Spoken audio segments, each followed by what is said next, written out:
આકાશ, હા સામું જોશો? બોલ ને, આટલી ગુસ્સામાં શું કામ છે? બોલ, શું વાત છે? હા, હું શું સાંભળી રહી છું? પણ તું શું સાંભળે મને થોડી ખબર હોય. બોલ, શું વાત છે? પપ્પા બહારગામ જવાના છે, આ વાત સાચી છે? હા, ગઈકાલે સાંજે જ મારે અને પપ્પાની વચ્ચે વાત થઈ હતી. હા, જમીનનો વહીવટ છે ગામડે, એટલે બહાર જઈ રહ્યા છે. તો સરસ. એટલે હવે પપ્પા બહારગામ જતા રહેશે થોડા દિવસ માટે, અને અમે રોજ સવારે ઉઠીને ઓફિસે. આખો દિવસ ઘરમાં હું એકલી રહીશ. એકલી પડી જશે ને. અરે પણ ઘરમાં એકલી પડી જાય તો શું છે? આ મમ્મી છે ને તારી સાથે. હેજ તો બીક છે ને કે મમ્મી છે સાથે. હું એમની સાથે એકલી નહીં રહું. મને એમનો બીક લાગે છે. અરે કોને ખબર ક્યારે શું બોલી દે. કઈ વાતની બીક લાગે છે મમ્મીની તને? એ વાત તું મને જણાવીશ. મમ્મી તને કઈ બોલતા નથી, ક્યારેય કઈ કહેતા નથી, કોઈ બીજું કામ, કોઈ પણ કામ બીજું ચિંતા નથી, તો પછી શું કામને તું મમ્મીની વાતને લઈને આટલી બધી અપસેટ રહી છે? એના માટે છે ને પેલા ઘરે રહેવું પડે છે, તો ખબર પડે કે ઘરમાં શું ચાલી રહ્યું છે. પણ નહીં, તમને તો કઈ પડી નથી ને. રોજ સવારે ઓફિસે જતું રહેવાનું, અને પાછળથી હું હેરાન થાઉં છું અહીંયા. થોડી શાંત થા અને મને વાત કર. શું ચાલી રહ્યું છે ઘરમાં? આ બધી વાત તને પેલા આપણા પાડોશી ડોશીમાં છે એમણે જ કરી છે ને? અરે એક નંબરના હરામી માણસ છે.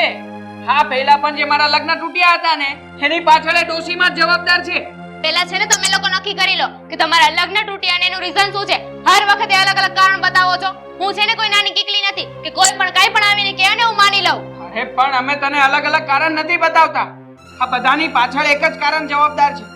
અને વાત રહી મારા મમ્મીની, તો મમ્મીને મેં સમજાવી દીધા છે. ક્યારેય પણ તને આવા જે વાત પણ કરે ને, તો પણ મને ફોન કરી દેજે. હું તરત જ આવીને મમ્મીને કહી દઈશ.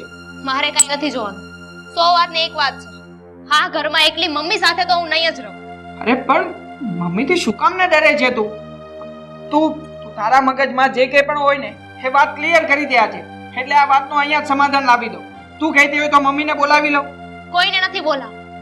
અને હવે તમારે જે કરવું એની નક્કી કરી લેજો. નક્કી થઈ જાય ને તો મને કહી દેજો. હું જાઉં છું મારા પિયરે, અને પાછા આવી જાવ ને ત્યારે તેડી જાજો. અરે દામિની મારી વાત તો સાંભળ.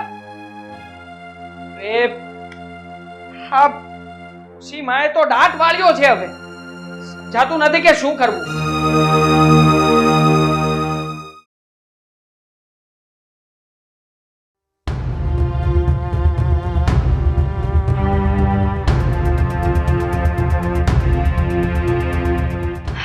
એ ભગવાન, આવી ગયા તમે મમ્મી? હા, છે ને આપણા પાડોશી શારદાબા, એમણે તો દાંત વાળ્યો છે હવે ઘરમાં, અને એમના કારણે જ હોળી ખડકાણી છે. શું થયું છે અને કેમ આટલી રાડારાડી કરે છે? નથી થયું એમ પૂછો મમ્મી. શું નથી થયું? આ રીના છે ને ઘર છોડીને પિયર જતી રહી છે, અને જ્યાં સુધી પપ્પા ગામડેથી અહીંયા નહીં આવે ને ત્યાં સુધી હવે ઘરમાં પાછી નથી આવવાની. પણ આવું બધું કર્યું શું કામ એણે? આ શારદાબેને ચડાવી એટલે જ ને? હા, એટલા માટે જ. અને આજે તો મને કહેતી હતી કે તમે તો ઓફિસ ચાલ્યા જશો, પપ્પા ઘરમાં છે નહીં, અને મમ્મી સાથે મારે રહેવું નથી, મને ડર લાગે છે મમ્મીનો, એટલે હું મારા પિયર જતી રહું. પછી જ્યારે પપ્પા આવી જાય ને ત્યારે જ હું ઘરે આવીશ. તો હવે શું કરશું આપણે? હા, હાથ ઉપર હાથ રાખીને બેઠા રહેશું? નહીં મમ્મી, હવે તો કંઈક તો કરવું જ પડશે આનું. કારણ કે આ ડોશીમાં છે ને એમને એમ નથી સુધરવાના. હા, તમે તો જાણો છો ને કે સોસાયટીના આ લોકોના ઘર ભંગાવા વાળા ડોશીમાં જ છે. એ કઈ શાંતિથી નહીં બેસે. જો બેટા, મને તો એટલી ખબર પડે કે ચડાવવા વાળા ચડાવવાનું કામ કરીને જતા રહે, પણ એની વાતમાં આપણે આવવું કે ન આવવું એ તો આપણા હાથની વાત છે ને. મેં તારી વહુને સમજાવી હતી કે આ ડોશીનું કામ જ એ છે, બસ લોકોની તારી મારી કરવી અને ઘર ભંગાવા. પણ એના મગજમાં આ વસ્તુ ઉતરી જ નહીં. મમ્મી, તમે એકે નહીં, મેં પણ સમજાવી છે રીનાને, પણ કોણ જાણે પેલી ડોશીમાં હું આના મગજમાં ભૂસું ભરાવી દે છે કે ઘરે આવીને માત્ર ને માત્ર એમની જ વાતો સાચી લાગે છે, બાકી આપણે લોકો તો એમના માટે કંઈ જ નથી. જો બેટા, એક બાજુ કેરીનો રસ અને એક બાજુ લીમડાનો રસ પડ્યો હોય ને, તો પહેલા માણસ કેરીના રસ ઉપર જ હાથ નાખે, પછી લીમડાનો રસ પીવાનો વિચાર કરે. એટલે અત્યારે આ જમાનો જેવો છે, સારું કોઈને દેખાતું નથી પણ ખોટું તરત જ દેખાઈ જાય છે. બસ આ જ વાતનો ફાયદો આ ડોશી ઉઠાવી રહી છે. કોણ જાણે આ લોકોના ઘર ભાંગીને એને મનમાં શું હરખ મળતો હશે. મને એનાથી સમજાતું કે શું કરવું, પણ વહેલી તકે આનું કંઈક તો કરવું જ પડશે. નહીતર જો આમને આમ ચાલશે ને તો અંજુ તો આ ઘર છોડીને કયા કારણસર ગઈ છે આપણને ખબર છે, પણ જો રીના પણ જતી રહેશે તો લોકો દોષિત આપણને ઠેરાવશે. એવું ક્યારેય પણ નહીં થાય મમ્મી. એક કામ કરું છું, હું અત્યારે જ તે ડોશીમાના ઘરે જાઉં છું ને એમને મોઢો મોઢ સંભળાવીને આવતો રહું છું. આમ પણ હવે સોસાયટીમાં તો કઈ નાક શરમ જેવું રહ્યું નથી એમને. આ રોજે રોજના ઝઘડાઓ તો ઊભા જ હોય છે એમના ઘરે. તો અધૂરામાં પૂરું આજે આ વાતનો ફેસલો લાવી જ દઉં એટલે પતે. રેવા દે ને બેટા, આપણે એના મોઢે નથી લાગવું. અરે એ રહ્યા વડીલ માણસ, હવે એને કઈ કઈને તું શું કરીશ? હા, અપમાન થશે ને એનું, અને આપણે આપણી મર્યાદા નથી મૂકવી. છોડ, કઈક રસ્તો કાઢશું. નહીં મમ્મી, મને નથી લાગતું કે આ વાતનો ઉકેલ શાંતિથી આવી શકે. એક વખત જઈને વાત તો કરવી જ પડશે. હું અત્યારે જઈને વાત કરું એટલે પતી જાય. અરે હું તને ના પાડું છું, સમજતો કેમ જવા દો ને નથી? મમ્મી. અરે,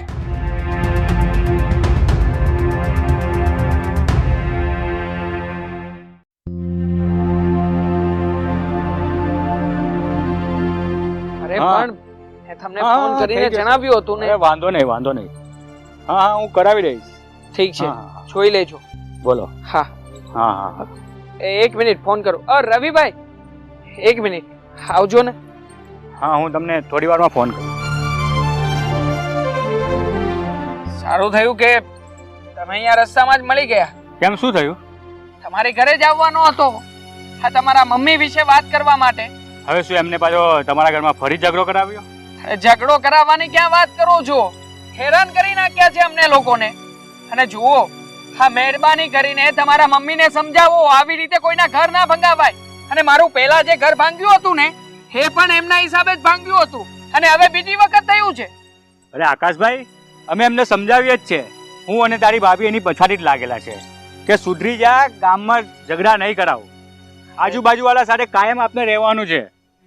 તે છતાં પણ એ નથી સમજતા. ના સમજે ને તો એક દીકરા તરીકે તમારી પણ ફરજ બને છે. હા, તમે પણ કઈ કરી શકો. અમે પૂરતી કોશિશ કરીએ જ છે. કોશિશ કરવાથી શું થવાનું છે? અને આમ પણ હા, કઈ હવે ઓછું નથી થઈ રહ્યું. હવે તો સભાઓ ભરે છે તમારા મમ્મી. હા, મંદિરે જાય છે ને ત્યાં પણ બધી બાઈઓને ભેગી કરે છે, અને ત્યાં તો એવી એવી શિખામણો આપે છે કે જેનાથી લોકોના ઘર કેવી રીતે ભાંગી શકાય ને આ જ વસ્તુ શીખવા મળે. હવે એમને શું જરૂર છે કે અમારા ઘરમાં શું ચાલે છે, શું નહીં, મારા મમ્મી શું કરે છે, કેવો સ્વભાવ છે એમનો, આ બધી જ વાત મારી પત્નીને કરે. આકાશભાઈ, તમારી વાત બધી જ બરાબર છે. એ મારી માં છે. હું એને ઘરમાંથી તો કાઢી ના મૂકું ને. એની જે પણ ભૂલ હોય એના વતી હું તમારી માફી માંગુ છું. મને માફ કરી દો. રવિભાઈ, માફ કરજો. મારો ઈરાદો આમ તમારી પાસે માફી મંગાવવાનો નહોતો, પણ તમે જ વિચાર કરો ને, આવું રોજે રોજ તમારા ઘરમાં બનવા લાગે તો. આખરે હું પણ એક માણસ છું, અને રોજે રોજના આ બધા ઝઘડા મારાથી પણ નથી સહન થતા. જો આકાશભાઈ, મારી માનો સ્વભાવ તો હું નહીં સુધારી શકું. એ આખા ગામમાં ઝઘડા કરાવતી ફરે છે, ને અમારા ઘરમાં પણ એના કારણે ઝઘડા ચાલુ થઈ ગયા છે. મારી પત્નીના ને મારી બાના કાયમ ના ઝઘડા ચાલુ હોય. થાય જ ને. જે વ્યક્તિ બીજાના ઘરમાં આવી આગ લગાવી શકે એના ઘરમાં આગ લાગે જ. પણ હા, આ સોસાયટી વાળાને અમે લોકો વધારે કઈ એટલા માટે નથી બોલતા કે તમારા બાની ઉંમર છે, વડીલ સમાન છે. મારી તો ફરજ હતી કે તમને વાત કરું.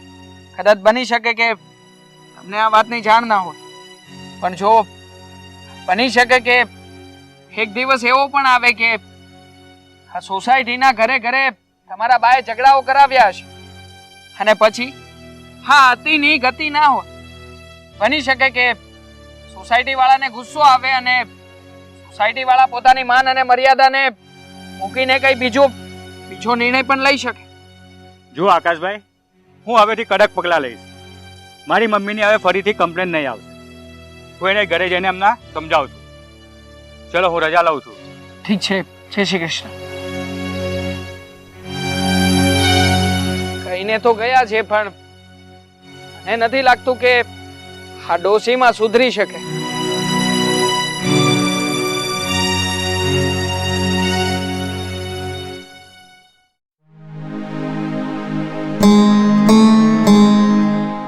સુધીર, જે વાતની બીક હતી ને એ જ વાત થઈ. કેમ?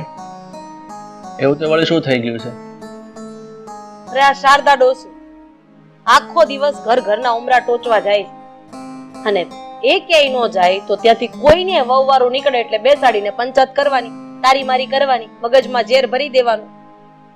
અને એનો શિકાર આપણી વહુવારું બની છે. મને તો એ નથી સમજાતું કે હવે શું કરવું. અરે ઘર છોડીને જતી રહી છે. શું? આ આતાઓ ઘર છોડીને જતી રહી છે? પણ શું કામ? એવું તો એને શું થઈ ગયું કે એને ઘર છોડવાનો વખત આવે? હું શું અત્યારે બોલી રહી છું નથી સમજાતું. અરે શારદાબાઈ એને ચડાવી અને તમને ખબર જ છે કે જ્યાં પણ કાકરો નાખે ને ત્યાં એનો શિકાર પાકો જ હોય. પણ આ આશાઓ થોડું સમજવું જોઈએ ને. એમ પારકા માણસો આપણને મગજમાં કોઈ ભૂસું ભેરવે અને સાચું માની લેવાનું. પણ તમે લોકો એને સમજાવી કે નહીં? મેં અમારી રીતે સમજાવવાની હતી એમ સમજાવી જ દીધી છે. અને વાત રહી પારકા માણસની ને આશા સમજે, આશામાં હજી છોકર મત છે. અરે છોકર બુદ્ધિ કહેવાય તો કોઈ પણ ચડાવે ને એ ચડી જાય. હવે આનું કરવું શું એ નથી સમજ પડતી. કેમ કરવું શું એટલે? તારા મગજમાં શું ચાલે છે? હવે આનો એક જ રસ્તો છે. એક જ રસ્તો? કયો રસ્તો? હવે આપણે આ ઘર વેચી દઈએ અને બીજે રહેવા જતા રહીએ. શું? જય શ્રી કૃષ્ણ. શું વાત કરો છો રાધાબેન તમે? ઘર વેચીને જાઓ છો તમે લોકો અહીંયાથી? શું કરું તો હું? હા, અરે તારી સાસુએ અમારા ઘરનું જીવવાનું આરામ કરી નાખ્યું. અત્યારે મારા દીકરાની વહુ ઘર છોડીને જતી રહી છે. અમારો પંખીનો માળો વિખાતા બચી જાય ને બસ હવે તો એ જ અમારો પ્રયાસ છે. રાધાબેન, હું સમજુ છું તમારી વાતને અને સાચું કહું તો એટલે જ હું અહીંયા આવી છું કે જો બની શકે ને તો તમારી વહુને મારા સાસુથી દૂર રાખો. મારા સાસુનો તો ધંધો જ છે. સોસાયટીમાં કોઈ શાંતિથી રહેતું હોય, કોઈ પરિવારની સાથે મળીને રહેતું હોય ને એ એમને ગમતું જ નથી. અમે બંને માણસે એમને બહુ સમજાવ્યા કે આપણને શું મળે, કોઈ પણના જીવનમાં દખલ અંદાજી કરવાનો આપણને કોઈ અધિકાર નથી. પણ હવે એમનો સ્વભાવ જ એવો છે ને કે એ ક્યારેય સુધરે નહીં. જે હોય મેં નિર્ણય લઈ લીધો છે કે મારે મારા ઘરને તૂટવા નથી દેવું. એટલે અમે લોકો આ ઘર છોડીને બસ 1-2 દિવસમાં જ અહીંયાથી દૂર જતા રહીશું. રાધાબેન, બની શકે તો અમને લોકોને માફ કરી દેજો. આજે મારા સાસુના કારણે તમારો માળો વિખાઈ રહ્યો છે. એક વાત જરૂર કહીશ, આ ખુશખબરી તારા સાસુને આપજે એટલે સાંભળીને બહુ ખુશ થશે અને રાત્રે નીંદર છે ને સુકૂન વાળી આવશે.